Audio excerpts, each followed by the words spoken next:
Estamos en Amizmid, en la provincia de Al-Ahud, la región que más condensa la destrucción de este terremoto. Este pueblo es importante en la región, es el Alto Atlat, es un pueblo de cabecera, está urbanizado, tiene más de 20.000 habitantes y también ha sido protagonista de la devastación. Todo el centro está totalmente destruido. Los vecinos han pasado su tercera noche consecutiva a la intemperie con unas temperaturas que rodan los 15 grados y por suerte ayer, al finalizar la tarde, fuimos testigos de cómo poco a poco van llegando los servicios de asistencia humanitaria y de emergencia y los equipos de rescate que, como cuentagotas, tratan de responder a las demandas de los civiles que les dicen dónde puede haber supervivientes. En esta calle fuimos testigos de cómo sacaban 2 cadáveres ya sin vida en lo que era un café.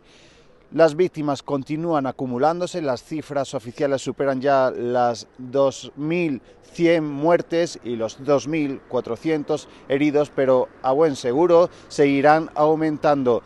En estos momentos, en esta región, se continúa concentrando toda la ayuda humanitaria que llega desde el extranjero. Sabemos que ya hay operativo un dispositivo militar español y también hay varios equipos de rescate de bomberos, pero están a la espera de que Marruecos les dé autorización para operar, con lo cual aún permanecen inactivos. Toda ayuda es poca, teniendo en cuenta la devastación de la que estamos siendo testigos, teniendo en cuenta que muchas aldeas siguen sin tener ningún tipo de acceso, ni de ayuda, ni de agua, ni de mantas, y que van pasando las horas. Esta próxima jornada, ya lo ha anunciado Cruz Roja, es crucial para tratar de rescatar a personas con vida. Invitando a la Unión Africana a ser miembro permanente del G20, culminó esta reunión aquí en Nueva Delhi, India. Ahora la presidencia queda en las manos de Brasil. El mandatario de esa nación, Luis Lula da Silva, recibió el mazo directamente de las manos del primer ministro de India, el señor Modi, y durante las últimas horas ha indicado que espera que Vladimir Putin visite su territorio el próximo año para la reunión, asegurando que él hará lo mismo visitando Moscú para la reunión de BRICS.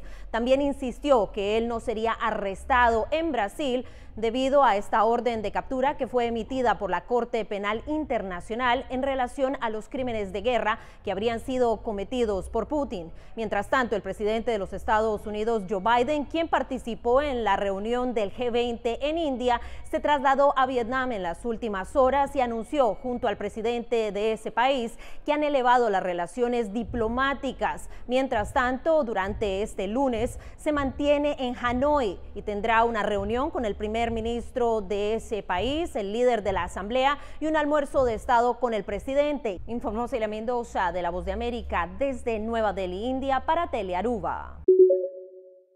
El acto de conmemoración por los 22 años del ataque terrorista a las Torres Gemelas, un día que quedó marcado para la humanidad y que cada uno recuerda dónde estábamos ese día. Aquí familiares de las víctimas están leyendo los casi 3.000 nombres de las personas que han muerto en este lugar. Además se está realizando el acto con presencia de personas, turistas, también locales, gente que viene de otras ciudades especialmente para esta conmemoración. Estamos ubicados en la zona sur de Manhattan, donde estaban las Torres Gemelas aquel 11 de septiembre del año 2001. Una celebración que durará algunas horas con autoridades locales que también están presentes. Recordemos que la instancia de culpabilidad fue al grupo comandado por Osama Bin Laden. Esto fue investigado por la CIA. Desde Nueva York, soy Ronen Suark para Telearuba.